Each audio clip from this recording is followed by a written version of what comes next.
지난 상반기 동안 은혜 주신 하나님께 다시 한번 감사와 영광을 올려드립니다. 남은 하반기에도 하나님께서 신실하게 우리를 인도해 주실 줄로 확신합니다. 제가 청년부 사역을 할 때요, 간혹 청년들로부터 이런 질문을 받곤 했습니다. 목사님, 어떤 사람과 결혼해야 할까요? 배우자로 어떤 사람을 만나면 좋습니까? 만약 여러분이 자녀들에게 이런 질문을 받는다면 뭐라고 대답하시겠습니까? 네 아빠 같은 사람만 아니면 돼, 이러시진 않겠지요. 사실 이 질문에는요, 정답이 있을 수 없습니다. 사람마다 서로 맞는 사람이 다 다르잖아요. 또 서로의 차이를 감당할 수 있는 영역이나 정도, 수준도 사람마다 다 다르기 때문이에요. 그래서 저는요, 이런 질문을 받으면 이렇게 대답합니다. 사람마다 맞는 사람이 다 다르기 때문에 한 가지로 대답할 수 없겠구나.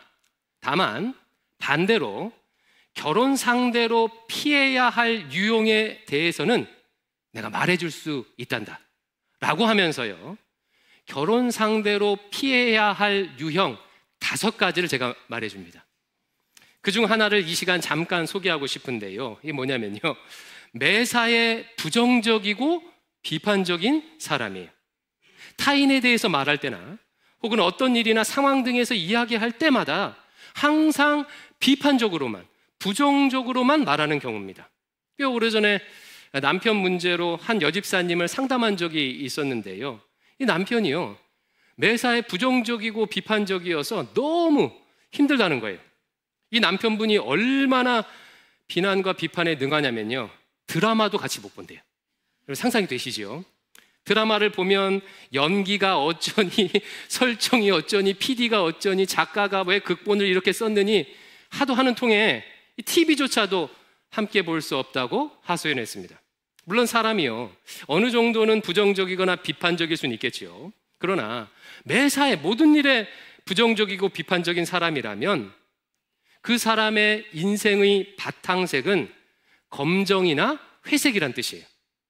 인생의 바탕색이 어둠으로 가득 찬 사람과 매일 보고 지낸다면요, 인생이 어두워질 수밖에 없지 않겠습니까? 그런데요, 제가 이런 배우자를 결혼 상대로 주의하라고 청년들에게 권면하는 보다 더 근본적인 이유가 있습니다. 이 비난이나 정죄는 사탄이 지배하는 곳에 나타나는 대표적인 현상이기 때문에 그래요.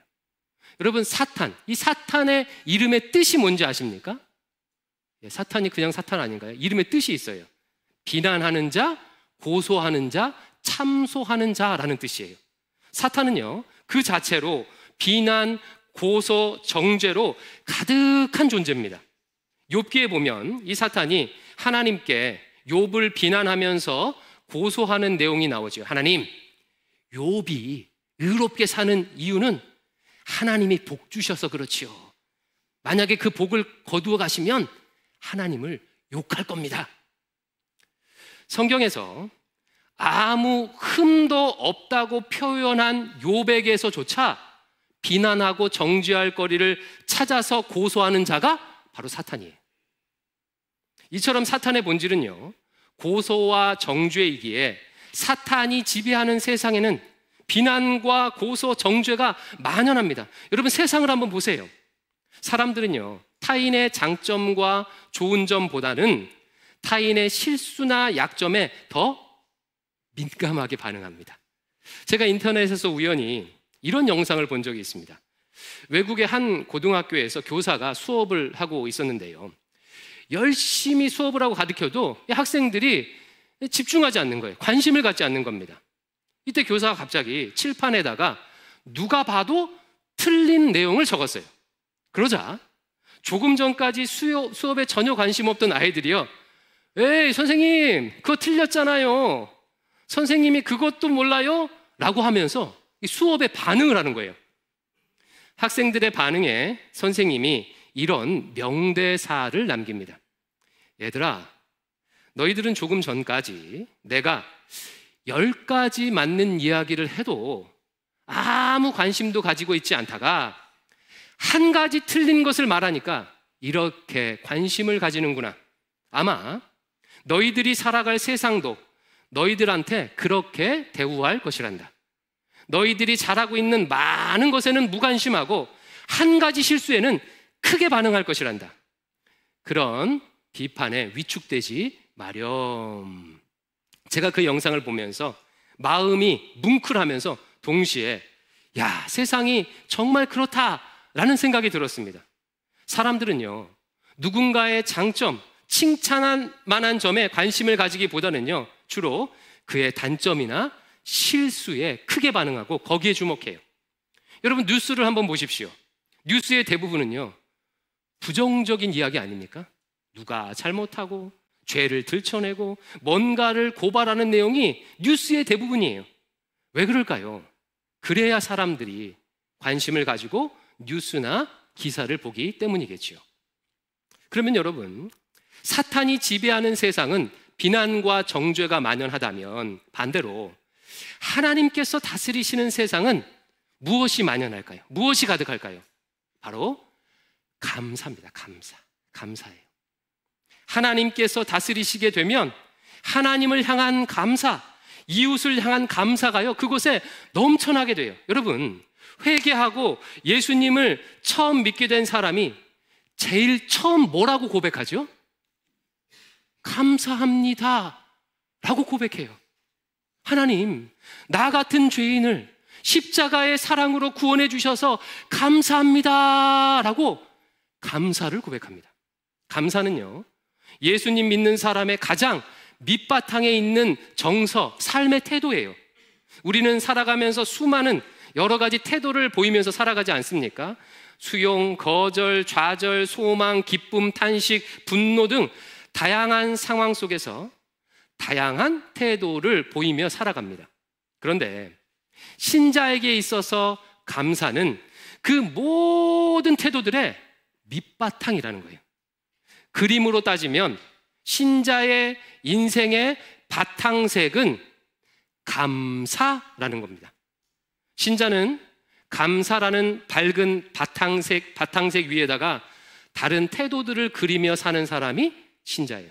그래서요, 신자는 때로는 낙심하거나 때로는 고통하더라도 그의 인생의 전체는요, 밝습니다. 왜 그렇겠습니까?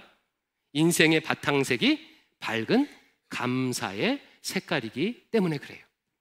이것을 잘 보여주는 게 바로 시편입니다. 시편에 나온 시들을 보면요, 시인의 다양한 감정과 태도가 나와요. 담겨 있습니다. 때로는 탄식하기도 하고 복수를 요청하기도 하고 억울함을 토로하기도 하고 회개하기도 해요. 그런데 시편을 읽어보신 분들은 이상한 점 하나를 발견하실 거예요. 어떤 종류의 시든지 마지막에는 항상 하나님을 찬양하며 감사하는 것으로 맞춰요. 조금 전까지 하나님 어디 계십니까? 하나님, 나의 억울함을 돌아봐 주시옵소서, 이렇게 절규했던 시인이요, 시의 끝에서는요, 하나님을 찬양하며 마무리하는 거예요. 이게 무슨 정신분열도 아니고요, 시편이 대부분이 다 그렇습니다. 이것은요, 하나님을 향한 신자의 기본적인 태도가 감사라는 것을 보여줍니다. 신약 성경도 같은 관점을 가지고 있어요. 데살로니가전서 5장 18절 말씀 유명하죠. 같이 한번 읽어볼까요? 시작. 범사에 감사라. 이것이 그리스도 예수 안에서 너희를 향하신 하나님의 뜻이니라. 여러분, 범사라는 게 무슨 뜻입니까? 모든 일이라는 뜻 아닙니까? 우리를 향한 하나님의 뜻은 모든 일에 감사하는 거래요. 인생에 대한 우리의 기본적인 태도가 감사가 되게 하라는 의미입니다. 감사라는 바탕색 위에다가 인생을 그려나가라는 교훈이에요. 여러분, 방금 제가 설명한 이 단순 명확한 대조, 이 대비를요, 꼭 기억했으면 좋겠어요. 정말 꼭 기억했으면 좋겠습니다. 인생은 크게 두 종류로, 두 가지로 나눌 수가 있다. 하나는 사탄의 지배, 즉 죄의 지배를 받는 인생, 다른 하나는 하나님의 다스림을 받는 인생. 사탄의 지배를 받는 삶의 바탕색은 비난과 정죄이다. 캄캄한 인생. 하나님의 다스림을 받는 인생의 바탕색은 감사이다. 밝은 인생. 그러면 한 걸음 더 나아가서요, 이 짧고 분명한 대조에 살을 좀 더 붙여볼게요. 여러분, 인생의 바탕색이 비난과 정죄일 때는 어떤 결과, 어떤 열매를 맺게 되겠습니까? 결론부터 말하면요, 타인의 영혼을 죽이고 이웃과의 교제가 끊어지게 됩니다. 심리학자들이 이구동성으로 말하길, 어린 시절에 부모로부터 비난과 책망을 많이 받은 사람은요, 마음에 깊은 상처를 받아서 낮은 자존감으로 살아간다고 합니다. 여러분, 한 번쯤 다들 들어보셨죠? 그러니까 하나님의 형상으로 지음받은 나를 그에 합당한 존귀한 존재로 여기지 못한다는 뜻이에요. 내가 나를, 그만큼 내 영혼이 죽었다는 의미입니다. 꽃에 비유하자면요, 비난과 정죄는요, 마치 그 꽃에 꽃잎을 떼어내고요, 가지를 마구 꺾는 것과 같아요. 비난과 정죄를 들을 때마다 우리의 아름다운 꽃잎은 사라지고 우리의 가능성의 가지들은 꺾여져 버립니다. 한마디로 생기를 잃고 죽어갈 수밖에 없습니다. 이것은 비단 개인뿐만이 아니라 공동체도 동일해요. 제 친구 중에요, 대한민국을 매우 걱정하는 친구가 하나 있습니다. 이 친구는 우리나라의 교육, 정치, 경제, 사회, 문화 등에 대해서요, 정말 너무나도 비판적이에요. 그러니까 이 친구하고 대화를 하면요, 한국의 정치는 전 세계에서 가장 타락했고 교육은 완전히 무너졌고 비리와 부정이 가득해서 당장 무너져도, 그러니까 이 나라가 당장 무너져도 이상하지 않을 것처럼 느껴집니다. 그러니까 이 친구와 함께 있으면 한국은요, 이미 죽은 나라예요. 이처럼 비난과 정죄는 생명을 죽입니다. 나라뿐이겠습니까? 교회 다른 공동체 마찬가지 아니겠어요? 또한 비난과 정죄가 만연한 곳에서는요, 당연히 관계도 깨어집니다. 여러분, 사춘기 자녀들이 부모와 대화하지 않으려고 하는 이유가 무엇이지요? 부모로부터 좋은 반응이 나오지 않는다는 것을 잘 알기 때문이에요. 저는 어렸을 때 저의 어려움이나 고민 등 속 깊은 이야기를 부모님께 말해본 적이요, 거의 없습니다. 고민을 말하면요, 반응이요, 지적이나 비난하는 말로 반응이 돌아와요. 그러다 보니까 아예 제가요, 얘기를 안 하게 됐어요. 그만큼 부모 자식 관계가 멀어지는 거죠. 여러분, 가고 싶은 모임하고 가기 싫은 모임을 한번 지금 떠올려 보세요. 가기 싫은 모임은요, 지적과 비난이 가득한 모임이에요. 그런 모임에 한번 참여하고 나면요, 어떤 느낌이 드십니까? 이게 생명이, 명이 단축되는, 명이 짧아지는 느낌이 듭니다. 그런 모임에 있는 사람하고는요, 관계가 멀어질 수밖에 없겠죠.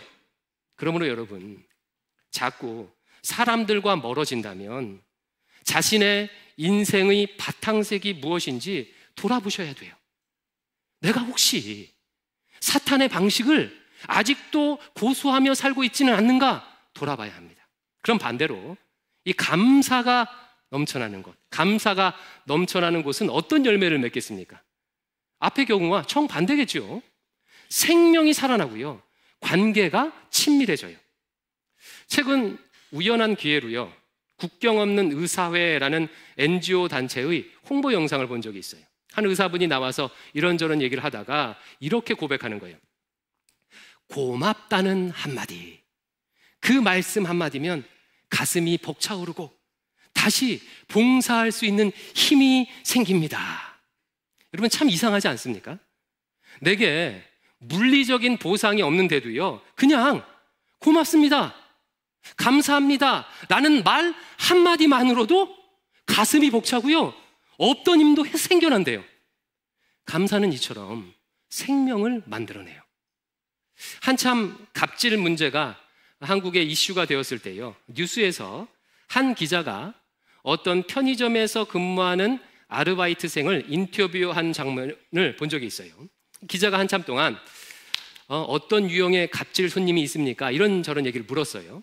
그리고 마지막으로 그러면 손님들이 어떻게 하면 좋겠습니까? 라고 물었더니요, 그분이 짧게 이렇게 대답했습니다. 아니, 별거 없습니다. 그냥 물건 살 때 고맙습니다, 감사합니다 말해주면 좋습니다. 여러분, 물건 사면서 말하는 감사합니다라는 말에 얼마나 영혼이 담겨 있겠습니까? 아마 그냥 형식적으로 예의상 하는 경우가 대부분일 거예요. 근데 그럼에도 불구하고 감사를 표현하는 것만으로도 한 노동자의 삶을요, 이렇게 풍요롭게 할 수 있는 겁니다. 멀리 갈 것도 없죠.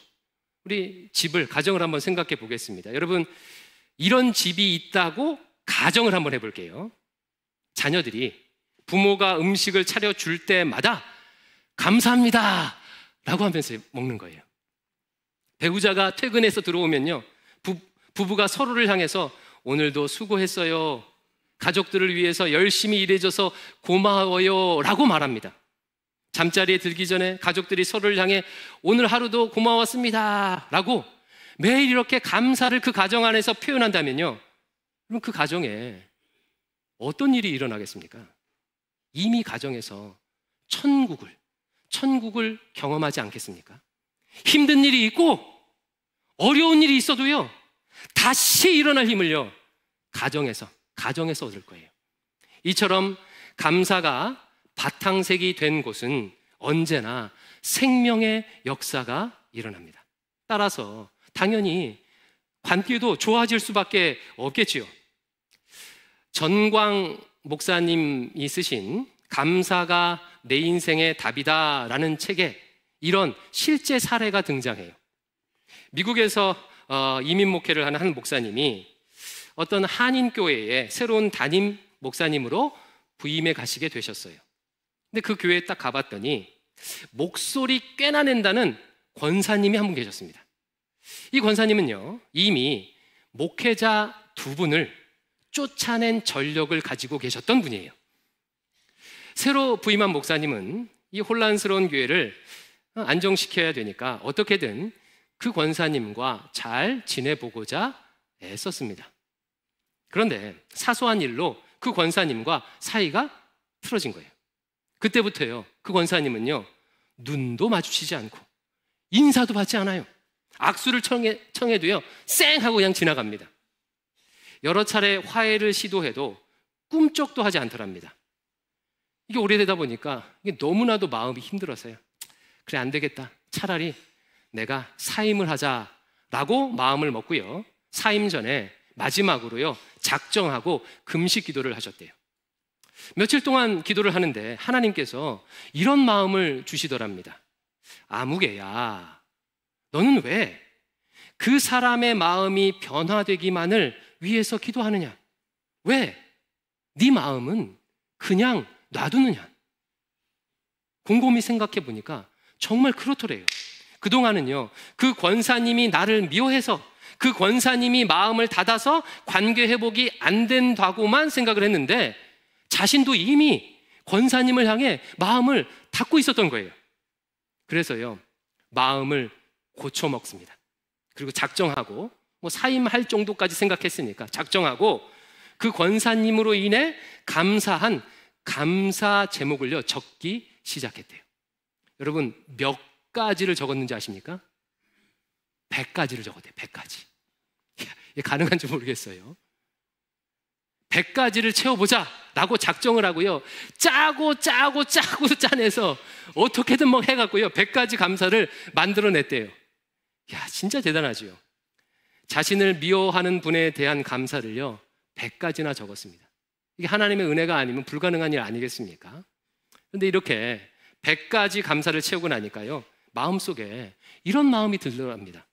야, 그 권사님이 이렇게 괜찮은 면도 참 많은데 그동안 내가 단점만 봐왔구나, 이런 생각이 들면서 권사님에 대한 불편한 마음이 그 순간에요, 싹 사라져버리더래요. 진짜 감사한 일이죠. 그리고서는 그 100가지 감사를 직접 전해주는 건 민망하니까 새벽에 그분의 집 우체함에 이렇게 탁 넣어놓고 왔답니다. 며칠 동안 아무 연락이 없어서 초조하게 기다리다가 마침내 주일이 되었습니다. 그 권사님이 교회에 들어오는데 눈이 마주쳤어요. 그 권사님이요, 멀리서부터 두 팔을 들고 달려와서 이렇게 말하더랍니다. 목사님, 어떻게 이러실 수가 있습니까? 목사님은 사람도 아닌 것 같아요. 사람이 아닌 것 같아요. 나는 목사님을 쫓아내려고 그렇게 했는데 목사님은 제게 100가지 감사를 적어주시다니요. 아침에 그 편지를 받고 너무나도 눈물이 나서 하마터면 출근하다가 운전하다가 사고 날 뻔했습니다. 100가지 감사로 목사님과 권사님의 깨어진 관계가 회복됐어요. 얼마 전까지 극심하게 갈등했던 교회가요, 그 순간부터 안정을 찾았답니다. 여러분, 이 일은요, 지어내기가 아니라 실화예요. 실화입니다. 실화. 여러분, 지금 우리 교회는 리모델링을 추진하고 있지 않습니까? 리모델링이, 여러분 생각해 보세요. 리모델링이 우리 교회를 좋은 교회로 만들어줄까요? 저는 그렇게 생각하지 않습니다. 물론 환경은 좀 더 좋아지고 효율은 높아지겠지요. 그러나 진짜 중요한 것은 서로에 대해서 고마워하고 감사하는 것 아니겠습니까? 서로에 대한 감사가 우리 교회 안에 넘쳐날 때, 감사와 고마움으로 이렇게 인테리어를 하고 감사와 고마움으로 장식이 될 때 우리 교회가 진짜 좋은 교회가 되는 것일 것입니다. 그렇다면 어떻게 감사가 바탕색이 되는 인생을 우리가 살 수 있을까요? 오늘 본문이요, 그 비결을 보여줘요. 시편 100편은 시편 안에서도 대표적인 감사시입니다. 감사의 정수를 담고 있다고 해도 과언이 아니에요. 시인은 하나님 앞에 나아가는 백성들을 향해서 4절에 이렇게 선포합니다. 제가 읽어드릴게요. 감사함으로 그의 문에 들어가며 찬송함으로 그의 궁전에 들어가서 그에게 감사하며 그 이름을 송축할지어다. 하나님께 어떤 태도로 나아가래요? 감사함으로 나아가라고 선포하고 있어요. 그런데 그 감사함의 근거를 3절에서 이렇게 말합니다. 3절은 같이 한번 읽어보겠습니다. 시작. 여호와가 우리 하나님이신 줄 너희는 알지어다. 그는 우리를 지으시니요 우리는 그의 것이니 그의 백성이요 그의 기르시는 양이로다. 아멘. 여러분, 어렵지 않지요? 하나님이 우리의 하나님이시고 우리는 그분의 백성이다. 그러니 감사함으로 하나님께 나아가라 라는 말이에요. 여러분, 하나님이 나의 하나님이시고 내가 하나님의 백성이라는 이 사실이요, 신자의 인생의 바탕색이 감사일 수밖에 없는 근거입니다. 만약에 사탄의 지배를 받는 인생이라면 그의 인생의 바탕색은 결코 밝을 수가 없습니다. 그의 삶의 끝에는 모든 것을 삼켜버리는 영원한 죽음이 기다리고 있기 때문이에요. 그가 쌓아놓은 부, 그가 이뤄놓은 업적, 명성과 건강, 그 모든 것들은요, 그 영원한 죽음 앞에서 허망하게 사라질 것이기 때문입니다. 그러므로 죄의 지배를 받는 인생은 쇼펜하우어가 말했던 것처럼 허무할 수밖에 없고, 유물론자들의 주장처럼 인생의 의미라는 것이 있을 수가 없어요. 그러니 그 허무하고 의미 없는 세상을 향해 불평하고 비난하게 되는 것입니다. 반면에 하나님의 백성은 그렇지 않습니다. 그에게는 영원한 생명이 기다리고 있어요. 그가 이 땅에서 뿌렸던 눈물과 의를 위한 싸움은 하나도 사라지지 않습니다. 반짝이는 보석처럼 하나님 앞에서 영원히 빛날 거예요. 이 땅을 살아가며 겪는 어려움이나 고난과 좌절은요, 결코 실패가 아니에요. 우리의 하나님께서 모든 것을 합력하여 마침내 선을 이루어 주실 것이기 때문이에요. 뿐만 아니라 현재를 살아가면서도 걱정할 필요가 없습니다. 하나님께서 눈동자처럼 우리를 지켜주실 것이기 때문이에요. 예측할 수 없는 미래 때문에 불안할 필요도 없어요. 내 인생의 앞날, 자녀의 미래, 교회의 내일을 주인 되신 하나님께서 친히 반드시 인도해 주시고 책임져 주실 것이기 때문이에요. 사랑하는 성도 여러분, 하나님의 백성 되었다는 것은 그 자체로 이미 완전한 승리, 영원한 승리를 얻었다는 것을 뜻합니다. 그러니 감사하지 않을 수가 있겠습니까? 실패한 것처럼 보여도 실패가 아니고, 죽은 것 같이 보여도 부활하며, 망한 것 같은 순간도 하나님 앞에 의미 있는 순간이 되니 이 얼마나 감사합니까? 하나님께서 나의 하나님 되시고 나는 하나님 백성이라는 사실은 범사의 모든 일에 감사할 수 있는 마르지 않는 감사의 셈이 됩니다.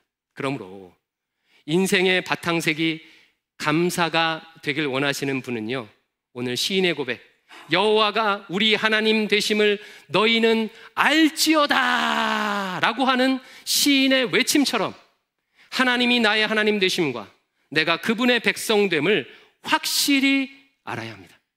본문에 나온 알다라는 말은요, 그냥 지식이나 관념으로 안다는 뜻이 아니에요. 부부가 서로에 대해서 모든 것을 알듯이 전인격적으로 아는 것을 의미합니다. 하나님이 나의 하나님 되심을 전인격적으로 확실히 알게 되면 그의 인생의 바탕색은 점점 더 감사의 색으로 채워질 거예요. 날이 갈수록 인생이 밝아질 것입니다. 그가 비추는 그 빛으로 인해서 그 주변 사람들이 생명을 얻게 될 거예요. 그리고 더 많은 사람이 그에게 다가올 것입니다. 이렇게 그를 통해 천국이, 하나님 나라가 이 땅에 실현될 거예요. 이제 말씀을 맺겠습니다. 저는 오늘 사탄이 지배하는 삶과 하나님이 다스리시는 삶을 대조하며 설교했습니다. 대광의 모든 성도들은 인생의 바탕색을 정죄나 비난, 비판의 색이 아니라 감사의 색으로 바꿀 수 있기를 바랍니다. 이를 위해서 하나님께서 나의 하나님 되시고 내가 하나님 백성 되었다는 것을요, 확신할 수 있기를 주의 이름으로 축원합니다. 누구를 만나든지 어떤 상황이든지 감사하시는 여러분을 통해 생명의 역사가, 관계가 회복되는 역사가 일어나게 될 줄로 믿습니다. 이 시간에 우리 이 마음을 담아서 찬양할 텐데요, 하나님께서 나의 하나님 되시고 내가 하나님 백성 된다는 이 약속을요, 가슴에 새기면서 찬양하겠습니다. 하나님 되신 그분께서, 나의 하나님께서 내 삶을 인도해 주시고 책임져 주실 것이다 라는 확신을 가지고 우리 이 찬양, 날마다 숨쉬는 순간마다 함께 찬양하겠습니다.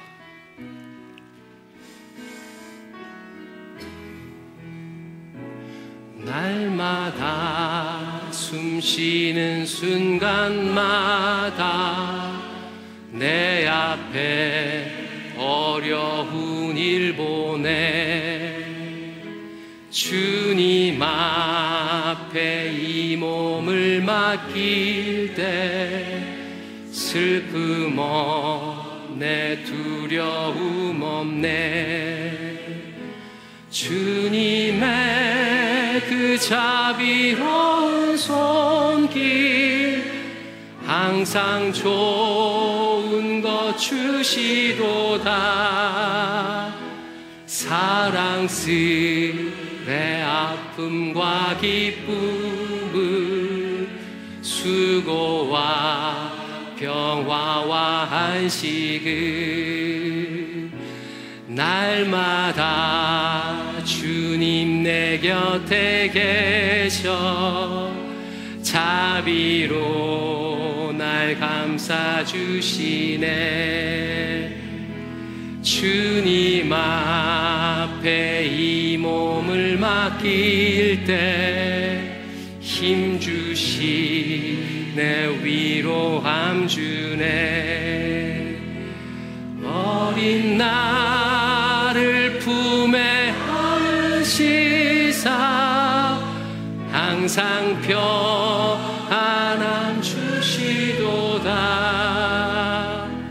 내가 살아 숨을 쉬는 동안 살피신다 약속하셨네.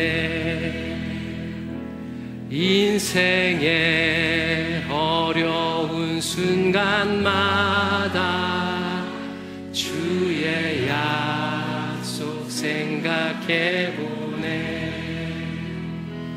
내 맘속에 믿음 잃지 않고 말씀 속에 위로를 얻네. 주님의 도우심 바라보며 모든 어려움이 기도다. 흘러가는 순간순간마다 주님야. 우리 3절 다시 한번 찬양합니다. 인생의 어려운 순간마다, 인생의 어려운 순간마다 주의 약속 생각해보네. 내 맘속에 믿음 잃지 않고 말씀 속에 위로를 얻네. 주님의 도우심 바라보며 모든 어려움이 기도다.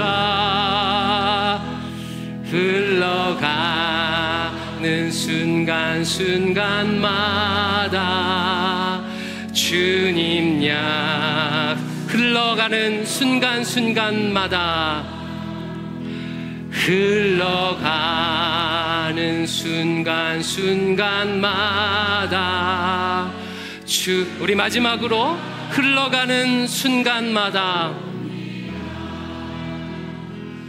흘러가는 순간순간마다 주님 약속. 우리 계속해서 반주해 주시고요, 오른손을 가슴에 이렇게 딱 얹으세요. 그리고 이 시간에요, 이 하나님의 약속, 내가 너의 하나님 되고 나는 너는 나의 백성 된다, 이 약속을 가슴에 새기십시오. 어디에 있든지 어딜 가든지 어떤 상황이든지 이 약속이 항상 내 앞에 등불이 되고 반짝반짝 빛나도록, 항상 이 약속이 보이도록 이 시간 가슴에 새기십시오. 하나님 믿습니다. 하나님 믿습니다. 영원하신 하나님께서 나의 하나님 되십니다. 내가 하나님의 백성 됩니다. 이 약속 붙들고 살아가겠습니다. 비난과 정죄와 비판의 이 사단의 악한 습관을 끊고 교회를 사랑하며, 이웃을 사랑하며, 교우를 사랑하며, 가족을 사랑하며 살겠습니다. 우리 자신의 고백으로 이 약속을 가슴에 새기면서 소리를 내서 기도하겠습니다. 아버지 하나님,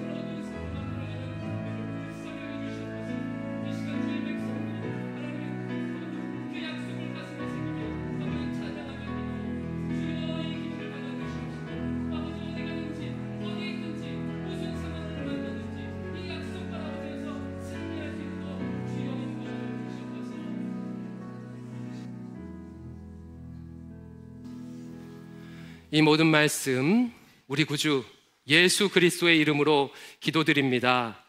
아멘.